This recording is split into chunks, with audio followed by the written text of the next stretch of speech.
Hello guys, welcome to my channel. আমি channel আবার চলে আসলাম নতুন একটা ভিডিও নিয়ে। হ্যাপি ইন্ডিপেন্ডেন্স ডে, 15 আগস্ট, স্বাধীনতা দিবস। আমার ভারত স্বাধীন, আমার বাংলা স্বাধীন, কিন্তু সত্যি কি স্বাধীন? মেয়েরা এখনও স্বাধীনতা পায়নি, তাদের নিজস্ব কোনো স্বাধীনতা নেই। এখনও তারা রাস্তাঘাটে ঠিক মতো চলতে পারে না।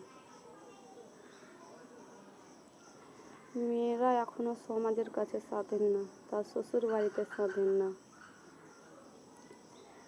মেয়েরা এখনো তার শ্বশুর বাড়িতে কিছু করতে গেলে তার বৌমাকে বলতে হয়।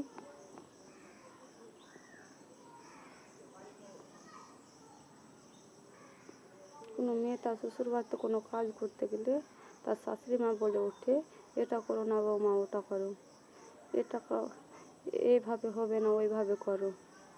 তাদের কোনো নিজস্ব স্বাধীনতা নেই, কারণ মেয়েরাই হচ্ছে মেয়েদের আসল শত্রুতা। মেয়েরা একে অপরের হাতে হাত দিয়ে একতা হলে তখন ঠিক পারবে এই স্বাধীনতা। কেন তোমরা সবাই পিছনে পড়ে আছো? কেন তোমাদের নিজস্ব স্বাধীনতা নেই?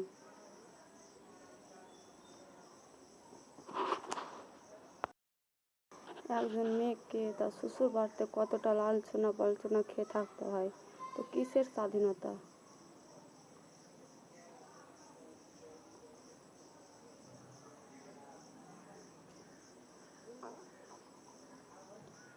আমার ভিডিওটা বেশি বেশি করে শেয়ার করবে, যেন সব মেয়ের কাছে পৌঁছায়। তারা আমার ভিডিও কথা শুনে নিজের আবেগ অনুভূতি প্রকাশ পায়। মেয়েরা পারে না এমন কোনো কাজ নেই, মেয়েরাই পারে নিজেদের স্বাধীনতা অর্জন করতে। প্লিজ বন্ধুরা, তোমরা এই ভিডিওটি বেশি বেশি করে শেয়ার করো। আমার চ্যানেলে নতুন হয়ে থাকতে সাবস্ক্রাইব করো।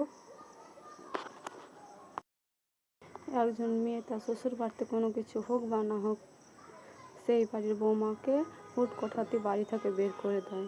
এটা কিসের স্বাধীনতা? এইরকম স্বাধীনতা চাই না। স্বাধীনতা চাই নিজস্ব স্বাধীনতা।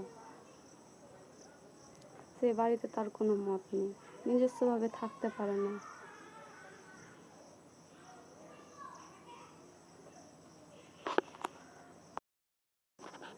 একজন মেয়েকে তার সংসারে টিকে থাকতে হলে কতটা লড়াই করতে হয়, সেটা একজন মেয়ে ঠিক জানে।